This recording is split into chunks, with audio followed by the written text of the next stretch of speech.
I think it's safe to say that the RWBY fandom is still clamoring for the Volume 8 soundtrack. Since its beginning, the music has continually been the thing receiving the most praise from fans, oftentimes filling in gaps in the story that the show couldn't be bothered with portraying itself. And admittedly, I was one of those people heaping praise onto the vocal tracks. However, I also did not listen to a lot of other music. At least not music from artists unassociated with a show or anime, or that wasn't from some sort of musical. And I suspect that's a pretty common case for a lot of RWBY fans who still give unending praise to Jeff and Casey's work. When you're so insulated from more content outside of what you're used to, you're often unaware of what you're missing. While I wasn't able to listen to Taylor's music for a long while following certain events, I've managed to come back around to it and reclaim it for myself. And since then, she's become my favorite artist for her storytelling. And beyond even that, I've come to enjoy more artists, including mainstream artists whose work I'd normally be hesitant to listen to, like SZA, Miley Cyrus, Doja Cat, and Dua Lipa, to name a few. By expanding your media diet, it can lead to you discovering new things you never could have imagined enjoying. And that includes the music you listen to. And while I do respect Jeff and Casey's hard work on the soundtracks over the years, I think it's clear they've been burning out. And specifically, Jeff's old songwriting flaws and crutches have been catching up with him. I think that not only with a much-needed break, but a reevaluation of their methods, they could definitely step up their game. And today, we're gonna discuss what RWBY songs could learn from Miss Taylor Allison Goddamn Swift.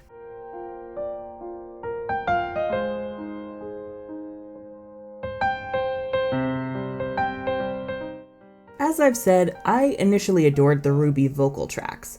The most common praises from myself and others were how they tied into the stories of the characters, and also how well the obligatory guitar solos managed to deafen you. But over time, the music has become stale, and going back, I've come to realize that even the songs from the first few volumes were never spectacular, just alright, passable. We'll get the small things out of the way, starting with production. Production refers to how a song is created sonically, the quality of the instrumentation, vocal effects, layering, and so on. When it comes to good music, well-written lyrics can be amplified by production that helps convey the emotion behind them. But when it comes to RWBY, more often than not, the production is rather lacking, both in quality and mood. Most songs tend to focus on sounding generically kick-ass with the same guitars and drums. Just swap out the melodies to slightly alter the feel. There's rarely meaningful experimentation in genre and style, meaning if you've heard one RWBY song, you've practically heard all of them, which undercuts the point in having them represent different characters. The closest you get to unique characterization are on-the-nose lyrics and occasional leitmotifs, but even that can be destroyed. Looking at you, The Truth, stealing Roman's leitmotif and giving it to Cinder.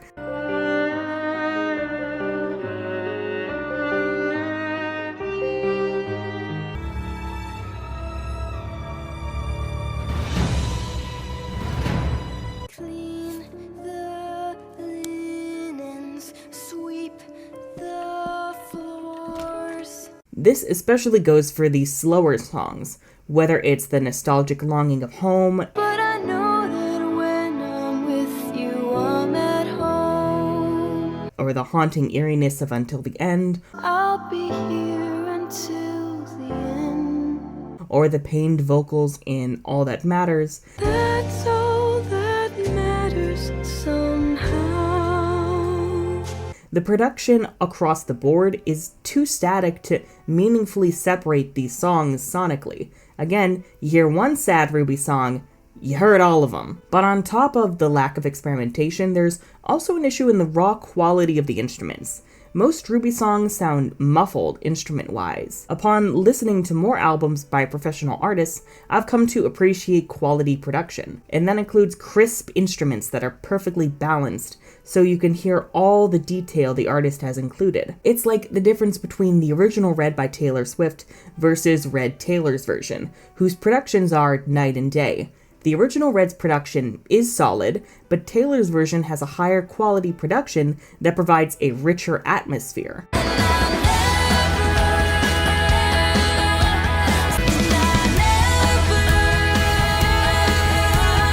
RWBY's music, however, can't even stack up to something like the original RED's production. And back to balancing, there's this huge issue where the guitars and drums overpower literally everything else, even the vocals. It often feels like when the songs are produced, there isn't much thought given to how the instruments will all work together. Looking around on this issue, it seems that the muddiness of the quality might actually be because the instruments aren't spaced out correctly. I'm still learning all this stuff, so if I fuck up some terms, forgive me, please. But not layering all the instruments properly can result in this muddy mess where all the instruments are fighting for dominance and you can't pick out the details in any of them. Like, if there's a piano, it will probably get drowned out in the guitar riffs and the snares. And it can be really difficult to decipher what Casey and Jeff are saying when the guitar is blaring at the same volume as their vocals. I tried to look up who specifically produced the RWBY songs, but on Spotify, no one is listed, which leads me to believe that Jeff produces the songs himself. Not only does this mean more pressure on him, having to not only create the music, but also mix it for a release, but it also means that he might be throwing himself into something he's not really equipped for. Granted, I don't know much about Jeff's background, but judging from what we've gotten, I would be willing to wager he's not very versed in song production. Which is okay. Most artists have separate producers who are experts with those kinds of programs to elevate the artist's work. And maybe that's something the Williams need. A seasoned producer who knows how to take what they make and properly mix it. Like with my book, for example. Every book needs a gorgeous cover, but most artists, one, are not designers, and two, don't understand all of the detail that goes into making an eye-catching cover that both represents the story and works to attract consumers, especially online. That's why we hire cover designers instead of trying to handle everything ourselves. And it's the same with producers. Honestly, the songs with the best productions, at least to me, are songs like Gold and Neon, that shake up the usual formula. Gold sounds like an old disco bop that perfectly matches the cheery message of the song, and the vocal effects go hand in hand with that.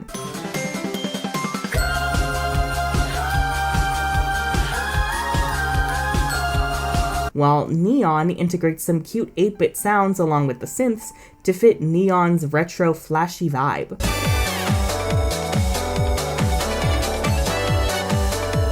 And this might be a sin, but I prefer Ignite to I Burn, not only because of the better vocals in Ignite, but also for the superior production. The jazzy flair of Ignite is gorgeous and works perfectly for Yang's kick-ass, fun-loving personality, and the quality of the horns is actually top tier, certainly leagues better than most of the guitars in these songs.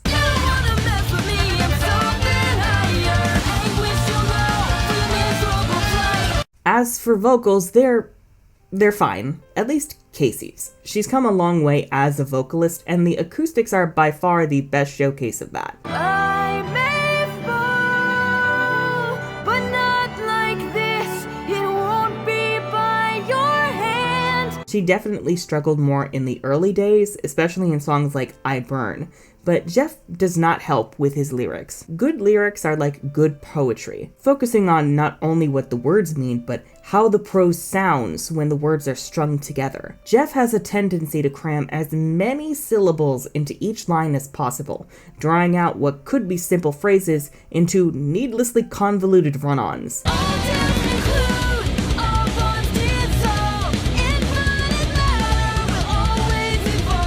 You can hear Casey struggle to keep up with this, and they just do not sound good when paired with the song's melodies. I'm the One is the perfect example, with so many words crammed in each line that they wind up bleeding together into a slurry shit show. Like, let's be real, if you want to understand I'm the One, you gotta be looking at the lyrics on Genius. You just do. Jeff's vocals in particular, though, I just don't like them. I know that sounds mean, but I gotta be honest, hearing him scream like a squirrel is actively painful to my eardrums. And that's not an exaggeration. I've actually come to realize how sonically uncomfortable so many RWBY songs actually sound, especially listening to other albums like SZA's Control, Miley's Plastic Hearts, or Demi Lovato's Dancing with the Devil. Good music should be effortless to listen to, feeling like a massage for your eardrums to immerse you further into the song. RWBY's music does the opposite. Even the lackluster production exacerbates the problem, as harsh vocals paired with muffled, inconsistent, muddy production lead to a hazy end product that's difficult to understand and even more difficult to enjoy, especially on repeat listens. Legitimately, over the last few months, I have not gone back to any RWBY songs to enjoy them. I've only gone back to analyze them. And when I do, I immediately jump onto an album by Miley or Taylor because my ears are just like, no, stop this. And there is a way to do harsh vocals more enjoyably. Just look at Alanis Morissette's You Wanna Know. The harshness of her voice might seem unpleasant, but it actually works because it's expertly produced, and part of the story is how Alanis is lashing out at her ex. I mean, the album is called Jagged Little Pill for a reason. Or Taylor Swift's Closure. That song is considered one of the weaker tracks off her album Evermore, specifically because the production sounds like weird electronic effects that resemble a computer failing, or a big machine failing.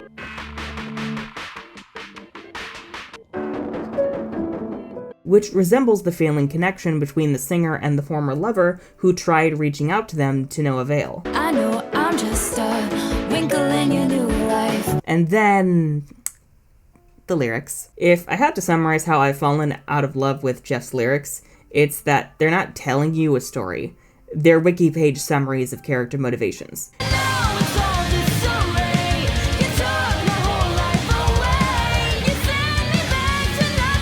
Instead of telling you a story through the song is just yelling basic facts at you. It's show don't tell, or as I prefer, describe don't explain. This problem is tied to how convoluted the lyrics are to begin with, as 9 times out of 10, Jeff will simply yell a character's background and motivation instead of setting a scene. The newer songs are especially guilty of this. Virtually all the songs off the Volume 7 and 8 soundtracks have this problem of yelling the message at you rather than painting you a picture of what characters are going through.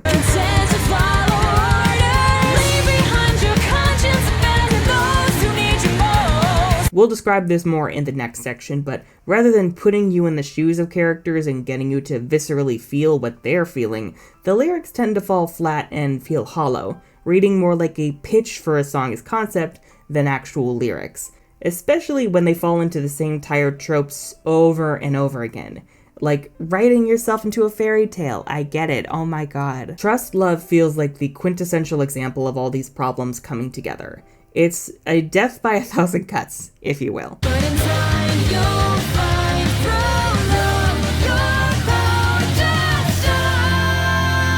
Weak production, bad mixing, uninspired, clumsy lyrics, 1,000 syllables, and ear-graining vocals from Jeff result in a mediocre intro song that can't evoke a single emotion other than boredom.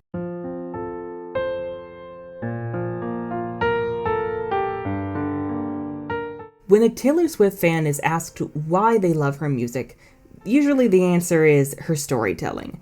Taylor might not have the best vocals, but the girl is a writer, and she knows how to take the blurry, fleeting emotions we all experience and transform them into musical masterpieces. She does mostly write about romance, but so do most other artists, and the reason is because love is something universal. Most people have been through bad relationships, bad breakups, the fear of new relationships, and so on, and Taylor simply uses that to make great music. And she doesn't do it in a generic way either. She'll explore every aspect of a relationship to the smallest detail. She's been creating music since she was little, and currently has 9 albums and is in the process of re-recording her first 6. Why? Well, long story short, the music industry is full of snakes, and her old record label refused to even give her the chance to buy back the masters for her first 6 albums when she decided she wanted to own all her work, including her future albums. If you're wondering why there's been an influx of old songs making a comeback with that little Taylor's version on the side, that's why. All her albums fall into different eras, each with a different genre, a different aesthetic, and a different story told through each song. Her first 3 albums, Debut, Fearless, and Speak Now, were her country girl era.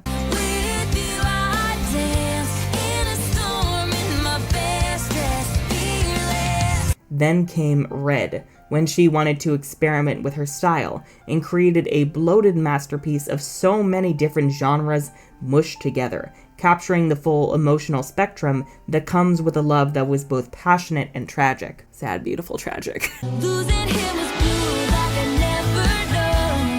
Missing him was dark gray all alone. Afterwards was 1989. The height of her fame, where she fully committed to pop without compromising her lyrical storytelling, moving on to bigger and better things.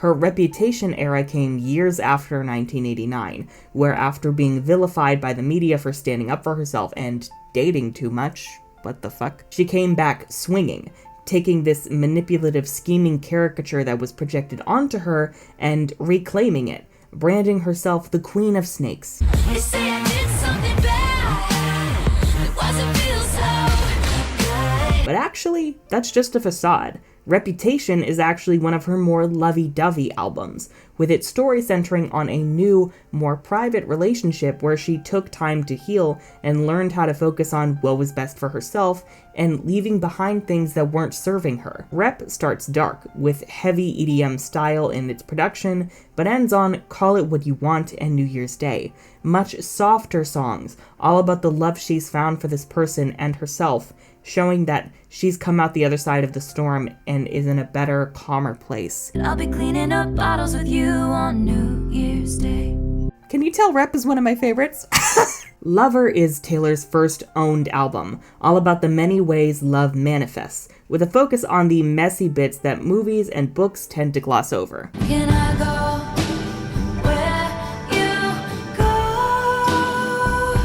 It's a cute domestic album that's very much a 180 from the darkness of Reputation. And then my personal favorites, Folklore and Evermore. These albums were actually created spontaneously in a matter of weeks while Taylor was in quarantine. After learning all her tours for Lover were canceled, Taylor began to write music to process the state of the world, along with lyrics allowing her to grieve the loss of her masters and the betrayal she felt from her record label turning on her and selling her work to someone who bullied her for years. And when I felt like I was an old cardigan, you put me on and said I was your favorite.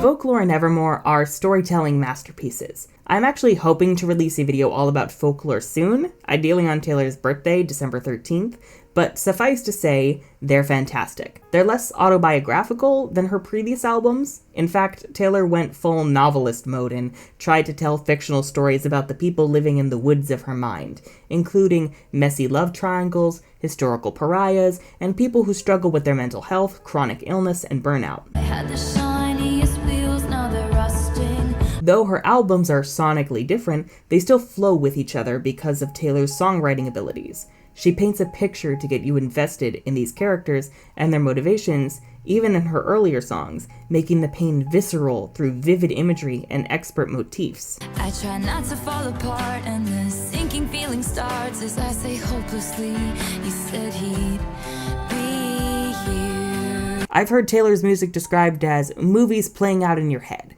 which is correct. And because that sits at the core, Taylor is never afraid to experiment with her production. In fact, she knows it's necessary so that she'll never stagnate. That's why she's able to switch from country to pop to indie folk music flawlessly, and why she's able to practically create her own genres in the form of Red and have them still become beloved classics, and have them all still feel like they're hers. Let's look at a few songs to showcase her storytelling. 3 songs, each from a different album for variety's sake. Treacherous from Red, Clean, the closing track for 1989, and August, a fan favorite from Folklore and part of that love triangle I mentioned earlier. Red is about heartbreak. It's about the highs and lows of love, and it's called red because the color represents that, passion and romance along with pain and anger. Treacherous, specifically, is about falling for someone you know it won't end well with, but you just can't help it. Something about that danger, knowing you're headed for an iceberg, or in this case a cliff, is enticing, intoxicating, and the singer definitely romanticizes that danger before leaping in without looking. Treacherous has a largely soft production that feels dreamy, which builds in the bridges when the passion and the danger around the corner becomes more prominent.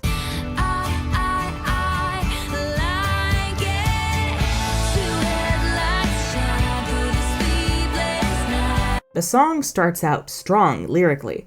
Put your lips close to mine as long as they don't touch.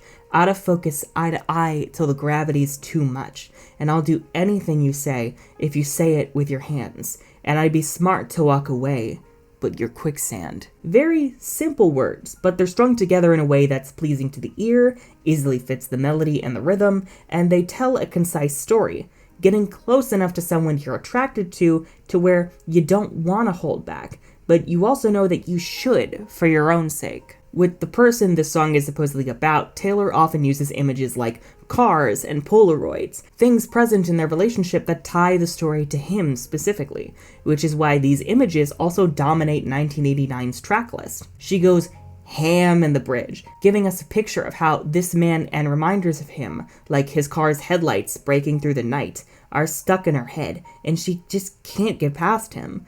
And nothing safe is worth the drive. Clean is easily one of my favorite songs. 1989 is mostly about the highs and lows of a relationship with the love interest described in Treacherous. And in Clean, Taylor is working through the aftermath of that relationship's end, saying that she's finally clean of this person. The lyrics actually liken to people's struggles with addiction, and though Taylor did not initially intend that, she does welcome that interpretation. That's just how good her lyrics are, taking specific experiences and emotions she feels and creating something universal. Clean was actually co-written with English songwriter Imogen Heap, who spoke about her and Swift's collaboration in an article I'll link down below. But it sounds like the two had so much fun experimenting with different sounds that could help set the mood for the lyrics and the imagery.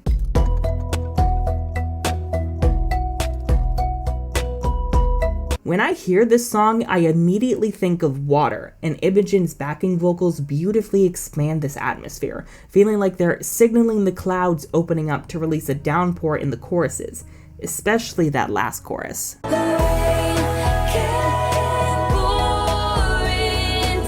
I can't decide if it's a choice being swept away by Clean's production. Clean begins by describing a terrible drought, killing flowers she'd grown with her former lover. The flowers are a metaphor for their relationship, and right away, Taylor has created a vivid story that tells you so much about the relationship she's left behind, all in just 2 lines. The rain that nearly drowns her can be likened to tears for the pain that she's feeling after the end of this relationship, but it's also washing away the traces of this relationship until Taylor is clean, until she's free and finally able to move on. Trigger warning, I'm going to be describing sexual harassment briefly, so if you want to skip that, head to this time up on the screen. But this song was especially powerful following a court case with a radio DJ who had groped Taylor at an event, described in the Miss Americana documentary on Netflix. After she called him out and he'd been fired after an investigation, he sued her for defamation, and just to prove she wasn't making this up to gain something, she countersued for $1. She goes into detail about the process in the documentary, and it's both harrowing and heartbreaking,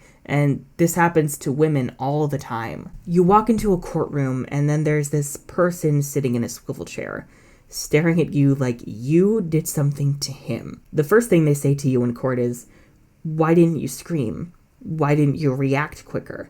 Why didn't you stand further away from him?" Then he has a lawyer get up and just lie. There were 7 people who saw him do this, and we had a photo of it happening. And I was so angry. I was angry that I had to be there. I was angry that this happens to women.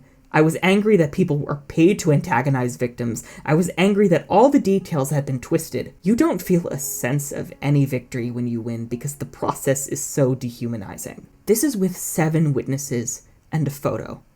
What happens when you get and it's your word against his. She briefly mentioned this on the Reputation Stadium tour before performing Clean, sending her heart out to the people who spoke about what happened to them and weren't believed or were scared of never being believed, so they remained silent. She actually was unable to sing the line, "You're still all over me like a wine-stained dress I can't wear anymore," presumably because the lyric reminded her of the situation in an unpleasant way, but it shows the power this song can hold in different interpretations.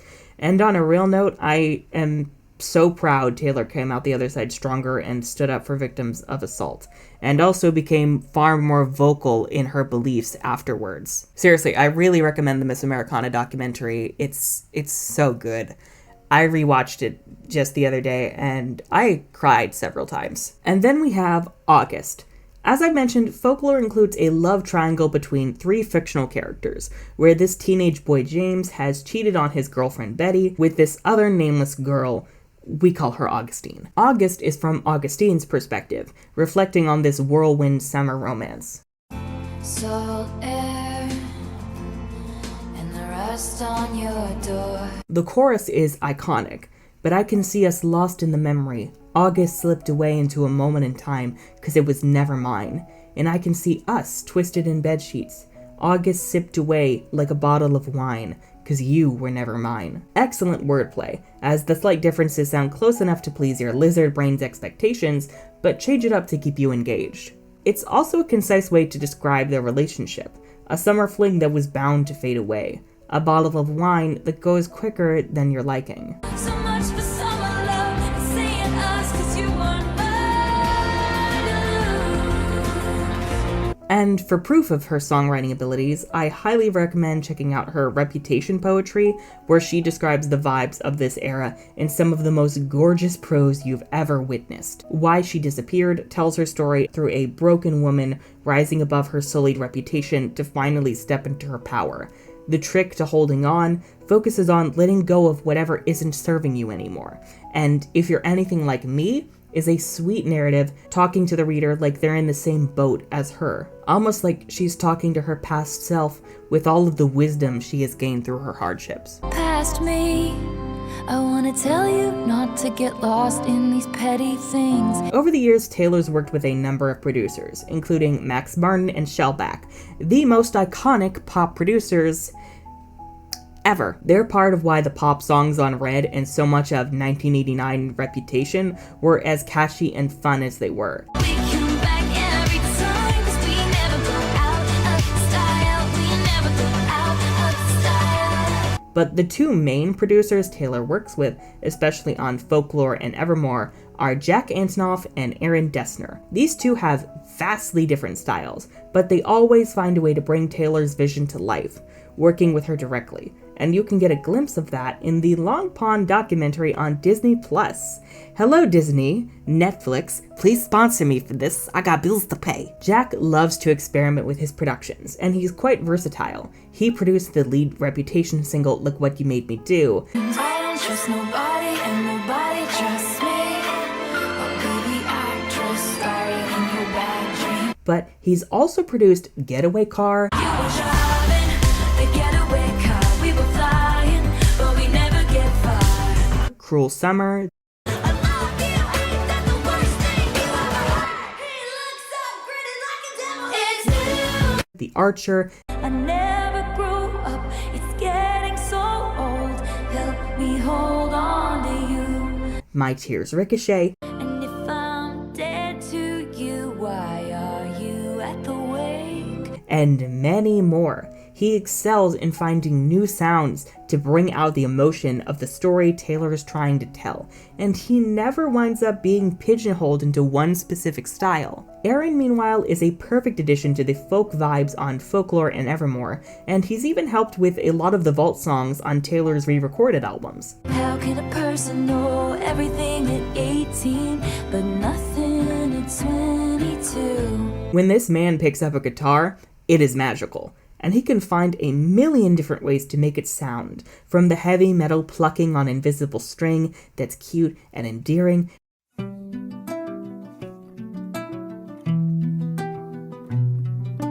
to the wispy, witchy strings on Evermore's opening track, Willow.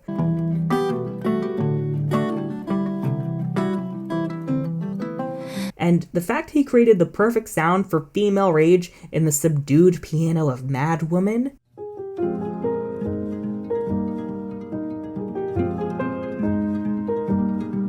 Godlike. She works with plenty more producers, and this in concert with her songwriting, focusing on very specific emotions and scenarios, keeps her songs from sounding samey. Slower songs sound plenty different, whether it's the heavily produced yet vulnerable vocals of Delicate, Listen for the best. My reputation's never been worse, so you must like me for me. the dreamy, far-reaching atmosphere of Treacherous, I can't decide if it's a choice, getting swept away.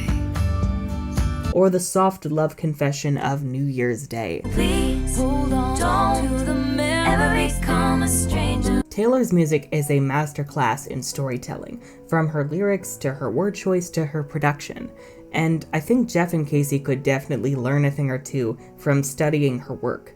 That said, I do want to say the scores are still excellent. There, Jeff shines, especially with help from Alex Abraham. Their work does not get nearly enough praise compared to the vocal tracks, as plenty of Volume 8's score still managed to enrapture me in spite of the lackluster product it was put to. I do also appreciate the inclusion of OK Goodnight's Awake.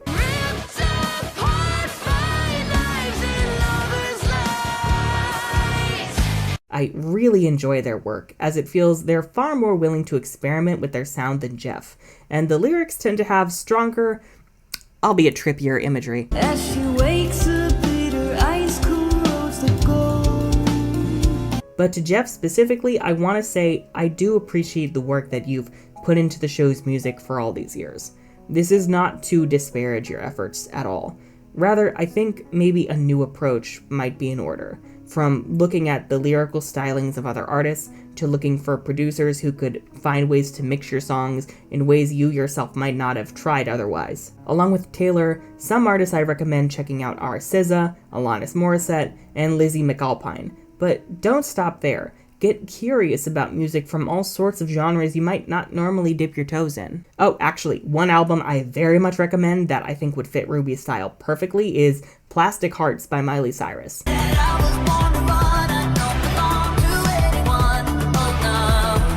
This album has Miley dedicating herself fully to rock, in this case a very 80s and 90s style that reminds me a lot of Taylor's Reputation era. So tell me, baby, am I wrong that I moved on and I don't even miss you? Very much fuck you media energy, while also getting a lot more vulnerable than expected. And you, like a rolling stone, always building cities on the hearts that you broke. And while Plastic Hearts is full of rock songs, their production is crisp and the vibe of each of the songs are vastly different from each other.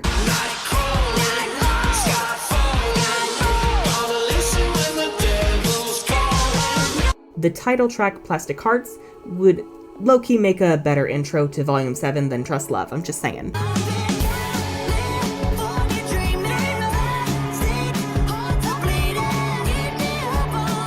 Anyways, if you enjoyed this video and would like to see more content like this from me, whether it's RWBY, Taylor Swift, or maybe some of the other artists I mentioned, then be sure to subscribe and ring that bell for notifications because YouTube hates creators. Also, please consider, if you're willing and able, pledging your support for myself and the channel over on Patreon and checking out my debut urban fantasy novel, Diseneribus from the Ashes, in the description below. I'm the Unicorn of War, and the truth is a musical and lyrical shit show.